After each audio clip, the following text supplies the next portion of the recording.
Hello and welcome to Fort Worth Weekly's latest World Cup update. We've been through the semifinals. We're down to the last two teams. I'm Christian Lynn. Along with me is the undevastated G.P. Kennedy.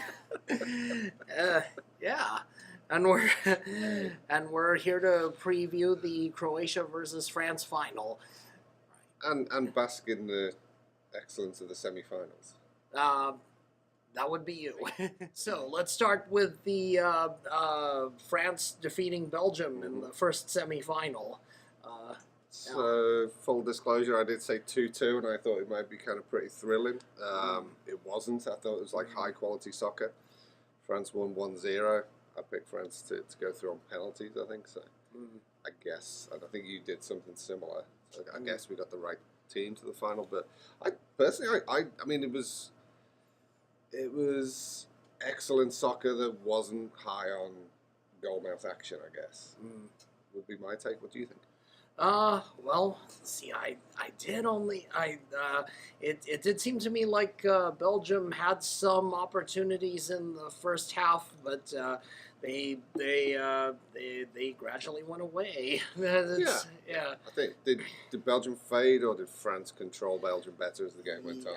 I think it's the latter. Yeah. Yeah. Yeah, I thought I mean I've been super impressed with France like more every game. I think they've kind of done what you need to do in tournaments if you're going to go deep. As they started quietly, they had a long term plan and they've executed that plan and they've actually kind of got better and stronger as it's gone on.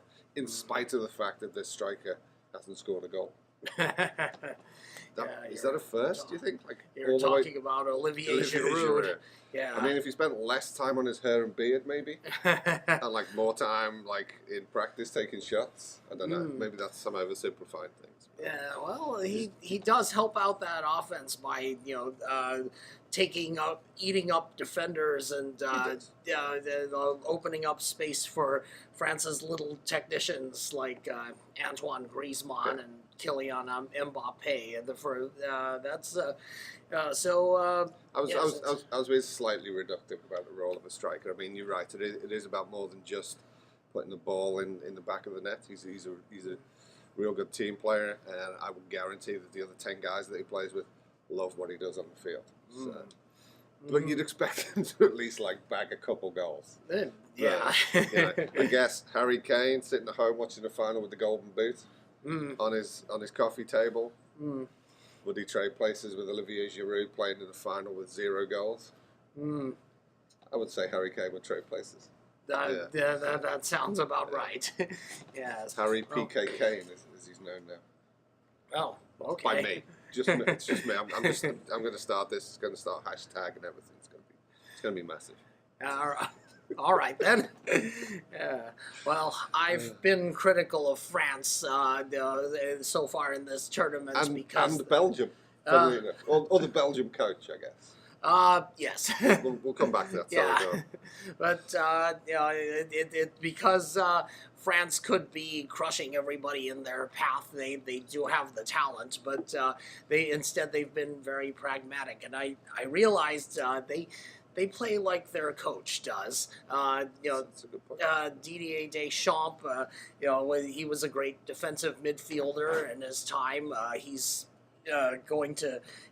He was never spectacular, but he got the job done. He was exceptional at what he was sent out to do, which was to play in front of the back four and kind of basically shore up the space between the back four and the midfield when the other team has the ball, and then when France has the ball to just basically start things off simply. And then, I mean, Deschamps played that kind of role where you don't really run more than about 15 yards in any one direction, but in like you totally own that patch of field. And he was one of the best at that, I think. So. Yes. Well, but we've seen France in this tournament be very flexible. We've seen them attack and score 4 goals against Argentina, and now against Belgium, we've seen them just suffocate the opposing team with their defense. This is a team that's built to win. So, well, as for Belgium, we can. we can always say it's tough for a country that's as small as that. But but then again, we look at the other half of the bracket, and Croatia's even smaller. So Yeah. this is Sorry, go on. yeah. Well, you wonder. You wonder about this.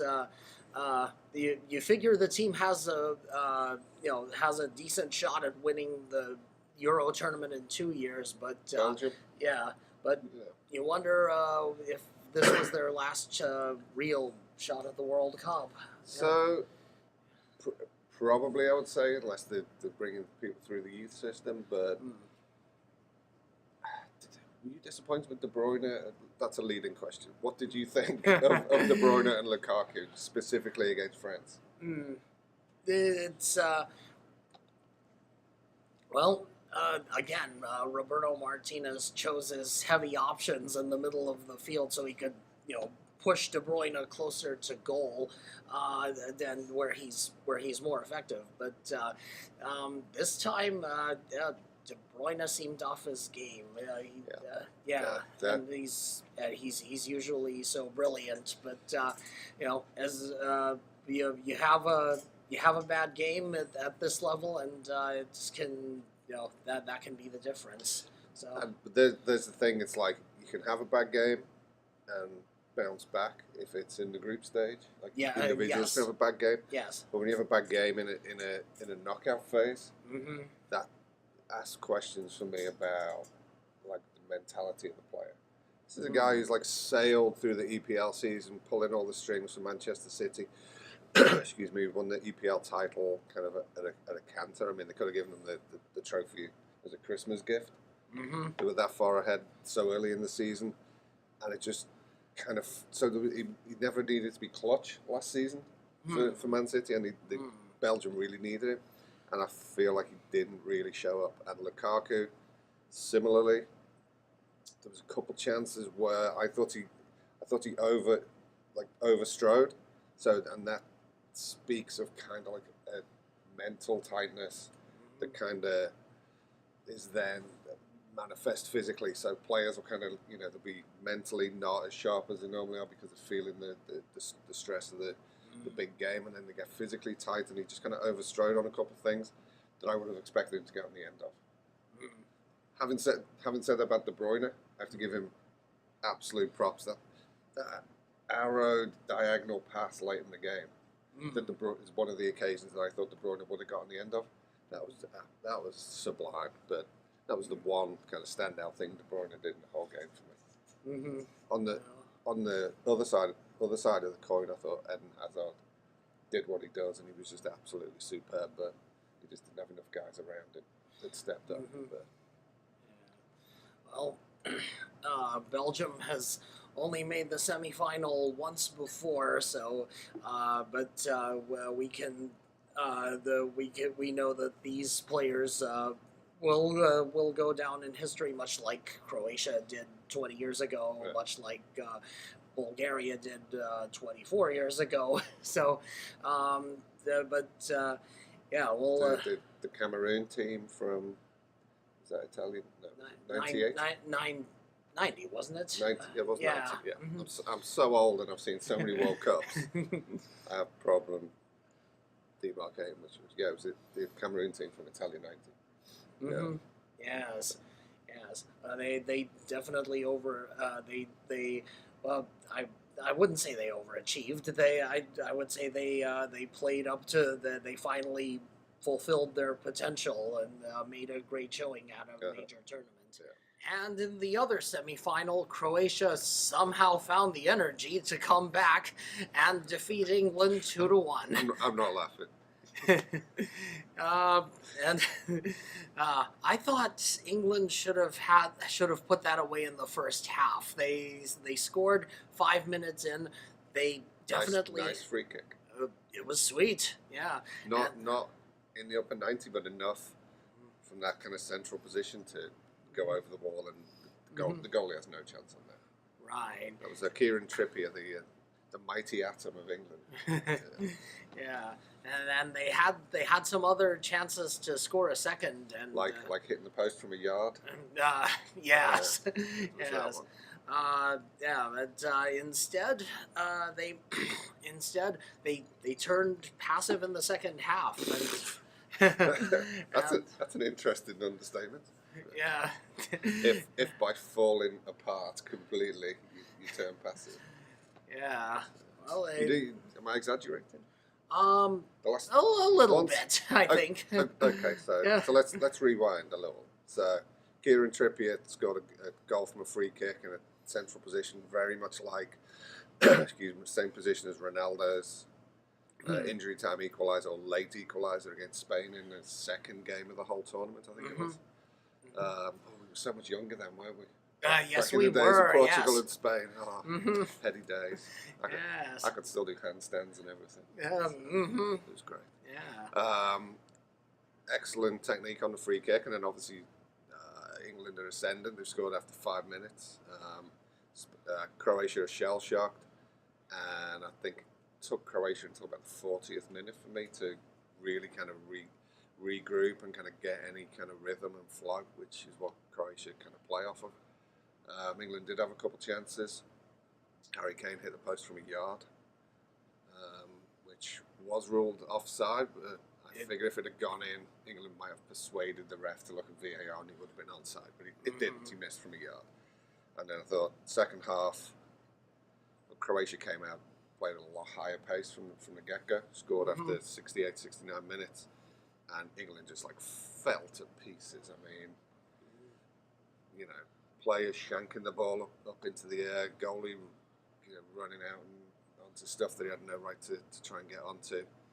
Goalkeeper's distribution, I mean, Pickford, I think has two great feet. He can distribute the ball real well with left and right foot, and that just fell to pieces. He was kicking the ball out, kicking the ball straight back to Croatia. It was a mess, and that's I mean, I've watched England for a really long time. They've had some promising teams and some absolutely dreadful teams, and the 20 minutes between Croatia scoring and the end of regulation is the worst example of trying to play soccer from an England men's national team that I can remember. I thought it was embarrassing personally, but I'm sure I have some people in England who would tell me otherwise. You said Croatia were shell shocked. I thought they were just out of gas. That's how they looked to me especially in the first half. But they won in extra time, so that doesn't work. Yes, I don't know. I understand that, like when you're watching it live, maybe you're thinking, oh, maybe Croatia just hasn't shown up because they're out of gas. But like reflecting now, what do you think? I don't know. Maybe they ate their Wheaties at halftime, or what? You're suggesting performance-enhancing cereal was consumed during the halftime break. This is the World Cup. Strange things happen. Wouldn't that be an awesome story if like they all ate cereal at halftime and that's how they've been getting through all these extra times and penalties and. Yeah.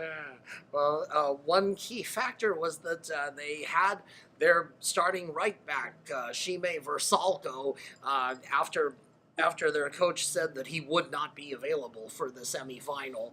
And he was the one who provided the cross for Perisic's equalizing goal. So, were you scared in the moment that you saw the replay that goal was going to be disallowed on VAR? No. For showing cleats. Maybe I just was because I wanted Croatia to score. Yeah, no, he kind of scored with his cleats showing like that, and sometimes refs are like super skittish about that, even though the England player was clearly diving line. It's the right decision to allow the goal for sure. Yes. Yeah. He says completely objectively. Yeah. Yeah. Well, yeah. Without Versalco, Croatia would have been forced to start either Domagoj Vida or Vedran Čorluka at that right back spot, and that could have got ugly real fast. Yes, neither of those guys offers anything like what Versalco does in attack. So that was a key factor in Croatia's win. I have to just point out something that was kind of hilarious in the first half. England played a ball kind of deep down the middle for the 1 millionth time in the game, and Dejan Lovren, who's a centre back for my club, Liverpool, was basically about 5 yards from the ball. Raheem Sterling, who plays for Manchester City, used to play for Liverpool. So these guys, Lovren's going for the ball. He knows how fast Sterling is because he's done him like 1,000 times in training. And you can see like Lovren's just kind of like running through treacle. He's thinking, oh shit, I'm not going to get to the ball. And the speed of Sterling was just incredible. It's like he got to the ball like a full stride ahead of him. And I was just like, oh wow. Basically, all England need to do for the rest of the game is just like smack it down the middle and have Sterling run onto it.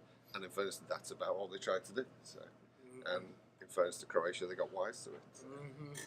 Yeah. And well, an interesting factor: England have relied so much on set piece goals to get here, but you know, this referee didn't seem to give many fouls to on either side, really. Yeah, I mean, I a bunch of social media I got during and after the game.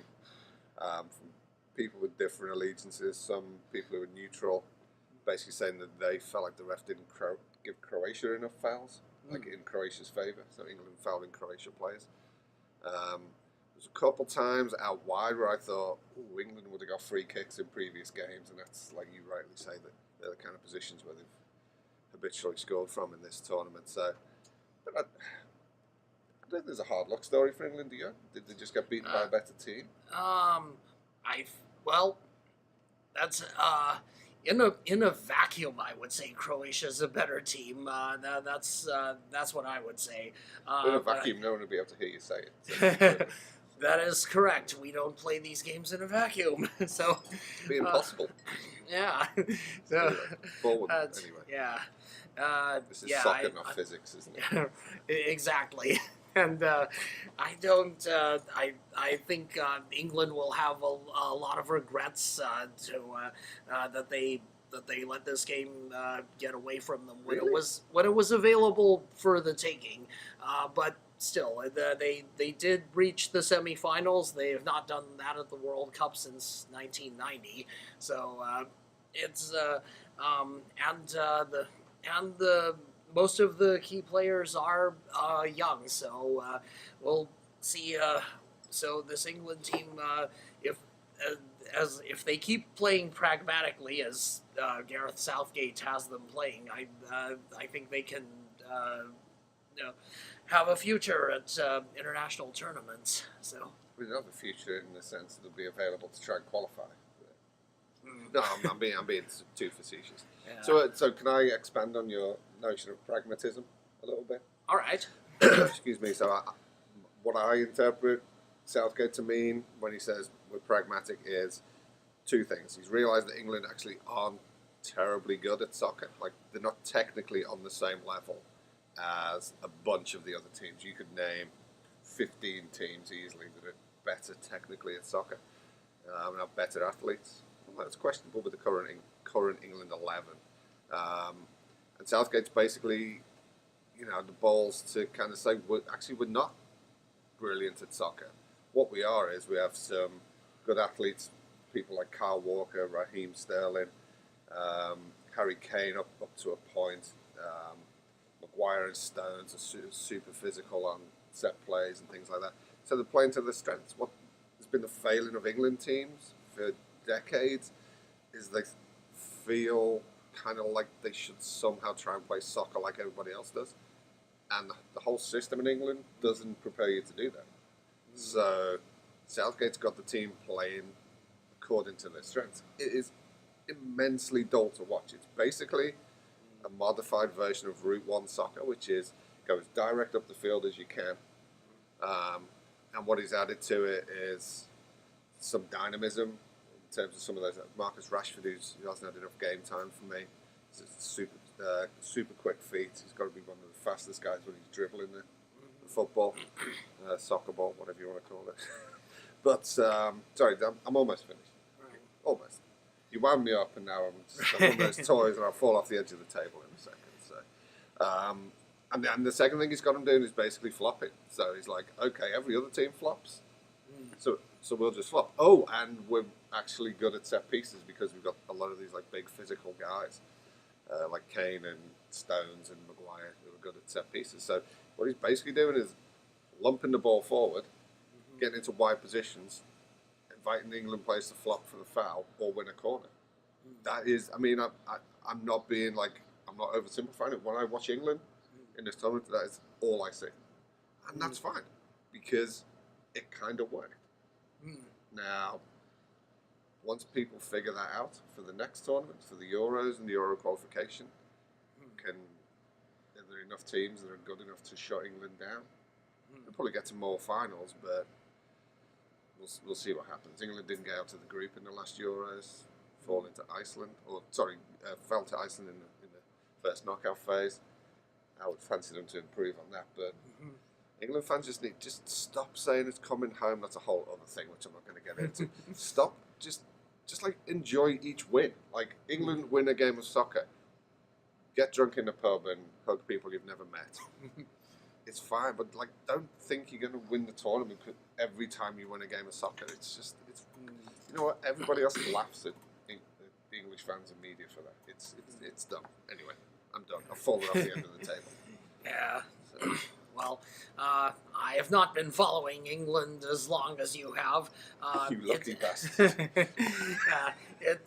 It seems to me that in the previous editions of England tended to fail because they had more talent than this particular England side. They had, I'm thinking particularly of the mid 2000s when they had David Beckham and Steven Gerrard and Frank Lampard, all great players, but Michael Owen, a little bit early, Michael Owen and Shearer were still playing, and they had Robbie Fowler on the bench, and a bunch of really great defenders. They had 2 or 3 good goalkeepers. I laughed because the English media referred to it as the golden generation. They didn't get near any golden trophies and it seemed like the pieces did not fit, and all those, and so many of those players were used to being the alpha dogs on their team, on their club teams, and so they had trouble subsuming themselves. And another thing is that England tended to have, in terms of coaching, they did not have that. They didn't have Gareth Southgate's humility. They either had They either had blowhards, old-fashioned blowhards like Sam Allardyce for that one game in charge, or they had foreigners like Fabio Capello who viewed the England job as a chance to imprint their own style on a team that didn't really fit. So same with Sven-Göran Eriksson as well. They were very much about themselves and trying to mold the team in Southgate, he never campaigned for this job. He doesn't view it as the pinnacle of career. He basically got the job because he was there, and so he's been, and because of that, so he's been more flexible stylistically, and he's been able to have greater success than those previous England teams. So, I should say that it was a fairly ingenious move putting Kyle Walker as a central defender. He usually plays right back for Manchester City, and using him as a central defender has led to some very anxious moments for England, but he has speed on that back line that the proper central defenders do not have. So, and it's been overall it's been a positive development for England. We should talk about Croatia. Oh, the team that won the game? Yes. Yeah, let's do that a little bit. Yes. That's a good idea.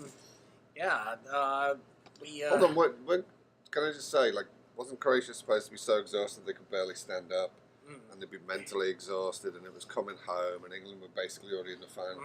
Yeah. I mean, I assume the English media and all the fans there are giving props to Croatia and apologising for basically discounting the tiny nation of 4 million people. Yeah, exactly. It's Or not. Yeah, well, this is a country whose population is smaller than the combined populations of Dallas and Tarrant counties. It's half the size of the city of London. Almost exactly half the size. Yeah. So, but this team has simply survived, and they. I think that's a little unfair. Well, they've been spectacular too. Have they not triumphed in adversity rather than survived? I mean, is there any point? So they've won the last three games on extra time or penalties. Like, is there any point at which they were the team hanging on in those 3 games, or were they the team trying pressing for the win? Maybe I would say the latter in all 3 cases. Well, maybe in the shootout against Denmark there were moments when they looked wobbly, but they were denied winning the game by the Denmark foul when was it Mandzukic was clean through on goal. Oh yes, and then the penalty was subsequently saved. Okay, Modric should score the penalty. The fact is, the guy was clean through on goal and was about to take the winning shot. Yeah, into an empty net. So, well, I believe that was Ante Rebic actually. Rebic, yes. I thought it was Mandzukic. Thank you. Well, this team has they have an excellent defense, and they also have 2 of the greatest central midfielders in the game right now, and perhaps of all time. Certainly, Luka Modric goes down as one of the all-time greats. I think that's a good shout. Yeah. Is he Zidane level great? Do you think? Which is he the same level as Zinedine Zidane? Is he? Michel Platini? Is he on that level? That's a difficult comparison. Zidane typically played closer to goal, and just thinking in terms of great central midfielders, whether they were kind of like, the playmaker role that Modric plays, or whether they were tackling Zidane, thinking of Platini. He's a bit better than Steven Gerrard, I have to admit, even as a Liverpool fan. I think Modric is more of a modern style playmaker. These days, offensive playmakers are expected to be dynamic and not just sit behind the strikers. They're expected to do running and and dribbling and break open the defense that way, and pass while they're on the dead run. And Modric embodies that style, and he makes Croatia go. And we've seen a lot of other teams that relied on one star, and when the star didn't turn up for whatever reason, they were lost. But Modric has showed up every time. So, and now he has that small nation in a major tournament final. Well, before we get to the final, do you have any thoughts on the 3rd place game? My main thought is why? Why do they make the guys that are just recovering from the hangover that they've acquired due to the desolation of losing a World Cup semi-final, force them to come out on a Saturday and play an utterly meaningless game? That's my thought. Yeah. Well, Belgium versus England, for anyone that's not paying massively close attention to the 3rd place playoff. Saturday at 11, 10. Yeah. That's how little attention I play. Yeah. Sorry, go on. Yeah. Well, yeah, the 3rd place games, they can be dramatic. 8 years ago, we had a Germany versus Uruguay game that was pretty exciting. But 3rd place games generally are like the group stage game after you've been eliminated. You don't know which version of the team is going to show up. Or ironically, after you've already qualified, which is exactly Belgium and England have already played in this tournament in the last group game. They're both through. They both played the backup squads. Belgium won 1-0. Do you think it'll be the same setup on Saturday? It's impossible to tell Southgate and Roberto Martinez are thinking. If one of them decides that the third place is worth trying for, then they'll probably win. Is the cash involved? Is there a massive amount of cash? Yeah. Finishing third, I don't know. We'll have to leave that to the lawyers. Yeah. So, yeah. But the final. I didn't mean like under the table cash. I meant like legit cash difference between third and fourth. I can't imagine. That can happen as well. I don't know that setup either. So, the final will be on Sunday. It will be Croatia versus France. Do we see Croatia? Do we see a way for Croatia to pull the upset here? Can I say yes and no? All right. So, like, making a soccer evaluation, France has more ways to win the game than Croatia. They have more pace. They certainly have more energy. They have a deeper bench. But, like, you'd be an idiot to rule out Croatia just kind of, on the face of things, given the way that they've got to the final. So, I mean, this is, I'd say this is a team that doesn't know how to lose. Croatia. So, making it an entirely soccer-based assessment, France should be able to control this game. I think you used the word choke for the way France dealt with Belgium after they'd scored. France could quite easily score 1-2 goals, choke the life out of the game and coast to a win. But, yeah, I mean, I'm not going to rule out Croatia, but I'm tipping France for the win. Yeah. Well, just like with many other teams, as long as Modric is on the field, Croatia has a chance against anyone. But I do see France winning this. I'm not sure whether this is a slow tactical 1-0 victory like you described, or whether they get a chance to open things up perhaps in the latter stages and maybe get a bunch more at the end. But this France team is among other things that they have. It's unusually likable, especially. France has a history of being full of quite gittish individuals that somehow unendear themselves to even the most ardent soccer fan. You're right. Yeah. Is that a word? Gittish? Is that a word? I guess it is now. Yeah. Yeah. And they have Paul Pogba. That's another player who has not gotten a fair shake from the British press because he plays at Manchester United. But I don't think that's why he doesn't get a fair shake from the press. I mean, I think Manchester United players are fairly well regarded by the British press. But right. He's just anyway. They haven't really. I don't know. There's some combination of racial issues and the fact that they haven't been able to quite pigeonhole him as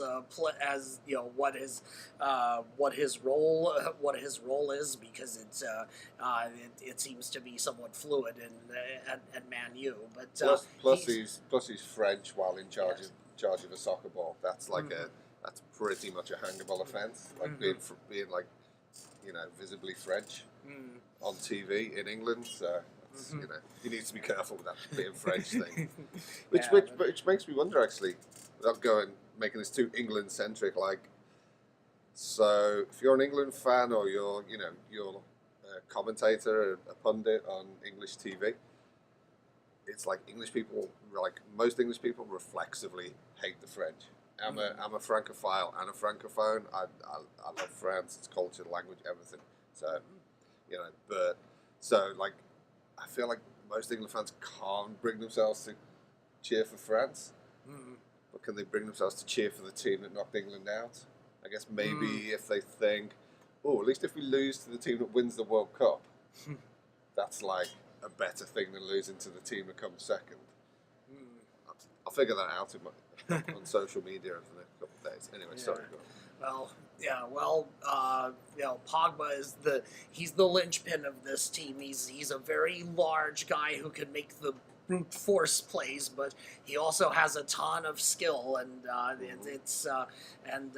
he's been a crucial link between France's defense and its attack, which It's almost like you're describing me on the soccer field at this point. It's all funny, but anyway. Sorry. yeah. So Put So- you off your thought there. yeah, no, we're so we're picking France then. Yeah, I mean, Right. so here's the thought. Like, who matches up against Mbappe? Because pace is not He a feature of the way the Croatia sets up. he lines up on the right side. Their left back is Ivan Strinic, and he's not particularly Yeah, you know, I'm just wondering, speedy. like, do they double up on him? Do they? Mm, I mean, again, not advocating for violence on the Mhm. soccer field, but do they kind of rough him up a little bit in the early going? And he's only 19. um, You know, maybe he loses his cool, or he gets a little bit well, gun shy or whatever. I mean, they'd have to like break his arms and legs. But I mean, I was brought up as a left fullback, then a wing back playing soccer, and like the advice I got from my first coach was get stuck in early, which basically means you'd have to break the guy's legs, but you need to know that when he receives the ball with his back to you, that you're not just going to let him turn around and run past him. So right. there's legal ways and injurious ways, physically injurious ways, to let a guy know. Yeah. A youngish guy in a huge game like Mbappe. Yeah. That would be the only fair means by which I could see Croatia doing anything on Mbappe. Yeah, And between well, Mbappe, Pogba, and in a completely different skill set and physical attributes, Griezmann, it's like, I mean, France is hard to stop. They don't need Giroud. Giroud could just be on the kind of left wing having a cup of tea or whatever. mhm. And I still think France could win. So. Yeah. Well, to play physical with Mbappe, first you're going to have to catch him, and Yeah, I mean, and, I'm talking about you just man mark the guy, like super close man mark him, and the English term is clattering. You just kind of like clatter into him, in a way that's physical but fair, and you're not trying to injure the guy. Well, it would. Well, you figure though, if he was prone to lose his cool under that sort of treatment, we would have seen it by now. He's never played a World Cup final. He's 19 years of age. Yeah, I mean, perhaps. I'm not saying it would work, but I'm just kind of spitballing a way that you stop a guy who's full of confidence, skill, just got the pace of a 100-meter Olympic finalist almost, and just seems to like know no fear at this point. He's got that awesome thing of like a young player playing in a big tournament, like Michael Owen's first tournament when he scored that goal against Argentina, which every time I see it, it still makes the hairs on my arm stand up. It's unbelievable. He's got that thing where it's like he doesn't know what he's supposed to be afraid of. So it's like he's excited to win. He's not afraid to lose. So I mean, I see Mbappe having a huge game. Pogba will do what Pogba does. Griezmann. You know what? I want Giroud to score the winner. If France wins, I want Giroud to score the winner. That would be funny. Just be poetic. I mean, for all the effort that we've talked about that this guy puts in for his teammates, if he's the guy, because excuse me, they'll forget that he didn't score in the whole tournament, and I don't think French fans care. I've got a friend in Paris at the moment, and the feedback I'm getting is the fans love what he does for the team.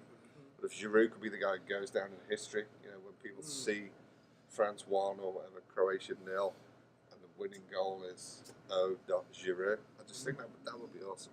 So. Yeah, and let's see. You gonna pick a score? No. Oh man, you've been on the fence for like 4 weeks. Your ass must be absolutely numb by now. Come on, pick a score. Whenever I pick scores, I'm wrong. So. By not picking a score, you'll be right. I won't be wrong. Okay. Do you want me to go first? I know you can just copy me. You can pick one if you want to. I'm going for France 1-0. All right then. Who's going to win? France. France. What's the score? All right, 2-1. There you go. That wasn't hard, was it? Oh, so Okay. you say. All right. We'll have one more post at the end of the tournament, so stay tuned, everyone. And we've got our World Cup 11s as well. Yes, we do. And Mine's unbeatable, by the way, so you probably shouldn't even write yours. Yeah.